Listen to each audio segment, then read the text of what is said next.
Assalamualaikum warahmatullahi wabarakatuh.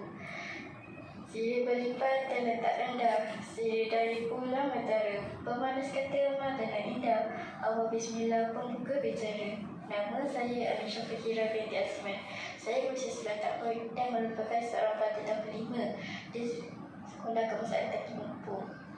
Saya dilahirkan pada 25 Jun 2012 di Hospital Tengku Apa, Kuantan, Pahang. Saya memiliki kawan beradik dan merupakan anak bongsu dalam keluarga. Saya mempunyai sebuah keluarga yang bahagia. Saya amat bersyukur kepada Tuhan kerana hidup saya lengkap dengan kehadiran insan apabila ayah, ibu, abang dan kakak. Ayah saya merupakan seorang pesara tentera, manakala ibu saya seorang jurawat. Selain itu, saya merupakan seorang yang berkeyakinan tinggi. Saya yakin bahawa saya akan dapat membuat yang terbaik dalam apa jua tugas yang dilakukan sekiranya dilaksanakan dengan cara yang betul dan disertai dengan usaha yang gigih. Selain itu, doa turut menjadi faktor dalam kejayaan seseorang justeru. Setiap usaha yang diambil perlu diselami dengan doa dan istiqamah tinggi. Pada masa sekarang, saya gemar membaca buku. Antara bahan bacaan saya yang menjadi pilihan saya ialah novel, majalah dan buku-buku fiksyen. Saya gemar membaca kerana saya mendapat kepuasan apabila membaca. Selain itu, saya amat suka melayari internet dan membaca untuk mengumpul maklumat mengenai kerjaya profesional yang mungkin akan saya ceburi kelak. Saya ingin mengetahui dengan lebih dalam tentang sesuatu kerjanya sebelum menceburinya, supaya saya akan dapat membuat keputusan mengikut minat saya. Subjek kegemaran saya ialah bahasa Melayu. Saya bercita-cita untuk menjadi guru pada masa depan. Saya merupakan seorang yang bercita-cita tinggi. Saya ingin menjadi seorang yang berilmu supaya saya akan dapat mencapai kejayaan dalam hidup dan kesentiaan dihormati. Buku ini bertajuk Sekolah Ombak. Buku ini dikarang oleh Asri Ibrahim. Buku ini diterbitkan.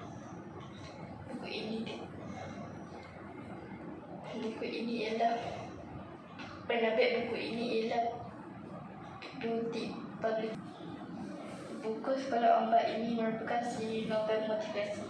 Buku ini mempunyai 92 muka surat. Buku ini diterbitkan pada tahun 2011.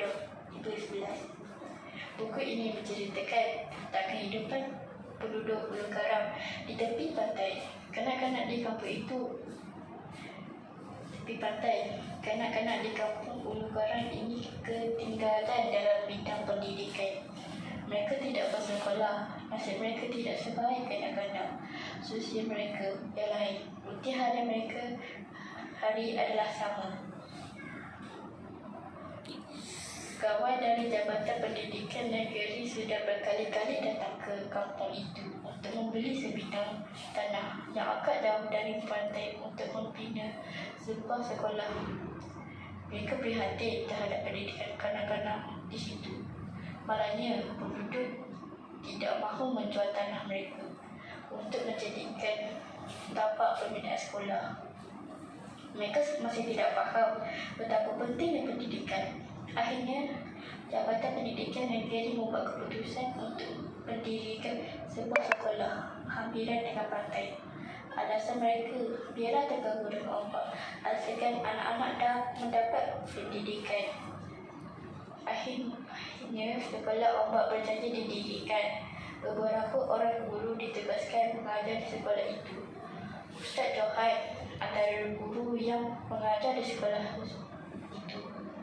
Ustaz Johan seorang guru yang berdedikasi dengan disayangi kanak-kanak di sekolah itu.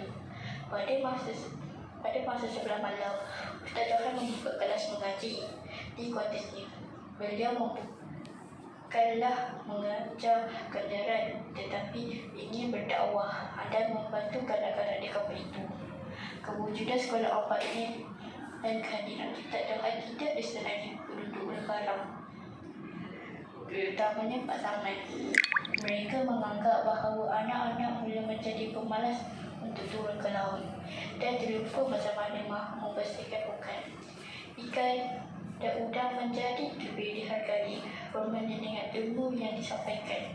Namun, itu tetap tidak membantah semangat Ustaz Johan untuk terus mendidik kanak-kanak di kampung itu.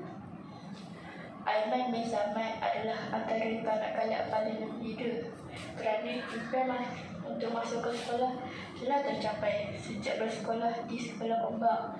Aiman rajin belajar, mengaji. Aiman mula faham betapa pentingnya mengenal kalam Allah, tetapi ayahnya Pak Samad menyenangi dan tidak menyukai anaknya. Aiman ke sekolah. Dia beranggapan bahawa anaknya berubah menjadi pemalas dan tidak mahu mengikut dan membantu ke laut.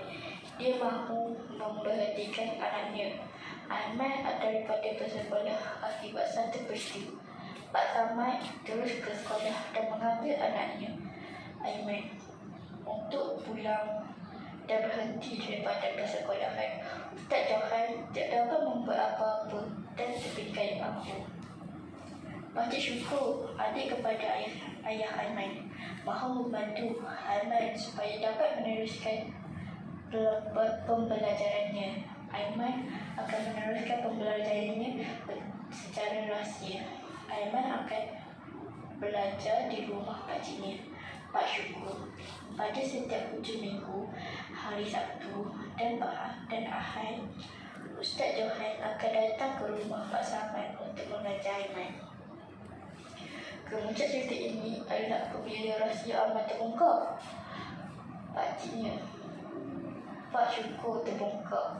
Pak Samad ternampak Aiman sedang belajar bersama Ustaz Johan di rumah adiknya, Pak Samad.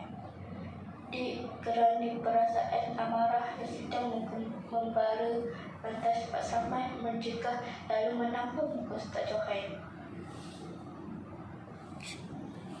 Pernah Pak kata pepatah, ikut hati mati, ikut rasa binasa. Sekarang Pak Samad benar-benar terkedu, terhenyak dan termalu sendiri akibat mengikut amarah syaitan yang bersarang dalam dirinya. Akibat tindakan melulu menampar dan Ustaz Johan, tindakan Pak Samad tersebar dan penduduk kampung mula mendirikan dan melemparkan kata-kata pedas. Ustaz Johan yang berhati mulia tidak menyimpan dendam terhadap Pak Samad. Malah beliau menerima dugaan kerana pada agaknya dugaan yang beliau terima ini ibarat jauh dari api pangkal berbanding dengan dugaan yang diterima oleh para nabi-nabi Allah dahulu. Pada suatu pagi, penduduk Ulu Karam dan gemam apabila sekolah ombak musnah dalam ombak besar bangunan sekolah dan kuartus guru lenyap sama sekali. Dan paling menyedihkan adalah kehilangan Ustaz Johan. Ustaz Johan terperangkap di dalam kuartusnya guru dan hanyut di bawah ombak. Penduduk harap agar Ustaz Johan selamat, tetapi Tuhan lebih menyayangi beliau. Selepas beberapa bulan kecelakaan tersebut, penduduk memula buka mata dan hati. Mereka sanggup mewakafkan tanah dan pembinaan sekolah yang baru. Pak Samad sanggup memberikan sumbangan untuk pembinaan sekolah barunya tanpa pengetahuan orang lain, dan adanya sekolah baru anak-anak dapat menuntut ilmu sekira. Akhirnya, Aiman dapat menyambung semula persekolahannya. Dia belajar bersungguh sehingga dapat melanjutkan pelajaran ke Menara Gading di Amerika Syarikat dalam ilmu Muridim, dan buku ini memiliki kelebihan dari segi struktur. Bukunya iaitu buku depan ini sangat menarik dan boleh menarik minat membaca untuk membacanya. Tulisan bagi tajuk buku depan buku ini untuk dibaca oleh kanak-kanak. Novel Sekolah Ombak ini membawa pembaca menyelami kisah suka duka dalam kehidupan kanak-kanak yang berhadapan dengan konflik dalam diri, berhadapan dengan konflik menerusi cerita yang disampaikan pembaca diharapkan dapat menjadikannya sebagai pencetus semangat dan dorongan untuk terus berusaha dan tidak berputus asa. Mesej yang ingin disampaikan dalam novel ini ialah kegigihan dalam menuntut dan menyampaikan ilmu. Berbagai cabaran dan dugaan terus dihadapi meskipun di hadapan terdapat 1,100 duri yang rajam. Jika tidak berputus asa yang ditentukan oleh Aiman perlu dicontohi kegigihannya untuk mencari ilmu. Pada awalnya berjalan lancar, tetapi ketegasan ayahnya membuat terpaksa memilih antara satu.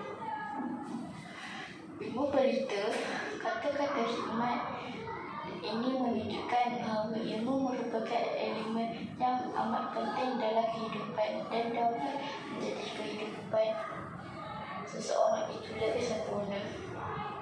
Untuk memperoleh serta mendalami ilmu, kita perlu berusaha dengan gigih kerana yang membuat tidak datang menggolek dan yang pipih tidak datang melayang. Ilmu membolehkan kita memperoleh peluang percaya yang lebih baik. Dengan berbagai ilmu yang dia miliki, peluang percaya seorang akan lebih terbuka dan mudah untuk mendapat kerja. Pada pandangan saya, berdasarkan cerita Kampung Ulu Garam memerlukan mereka yang berilmu untuk tujuan kemajuan kampung tersebut. Kampung Ulu Garam dapat dibangunkan dengan teknologi perizinan yang canggih. Seterusnya, bencana ekonomi dan pendapatan kampung tersebut. Orang berilmu akan dapat bertingkatkan taraf hidup mereka dan mereka juga ini dapat membuktikan berdasarkan novel Sekolah Ombak.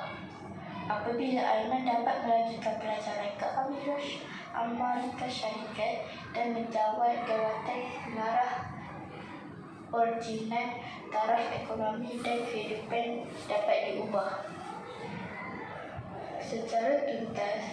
Berbagai kaedah yang kekal diperoleh jika kita sentiasa mempelajari ilmu-ilmu pengetahuan.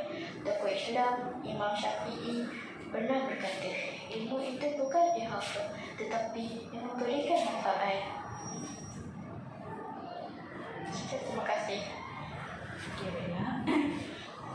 Berkaitan dengan Sekolah Ombak, semasa negara kita dilanda wabak COVID-19, sekolah tidak dapat dibuka. Jadi kita terpaksa belajar di rumah. Boleh kamu ceritakan pengalaman semasa pembelajaran di rumah?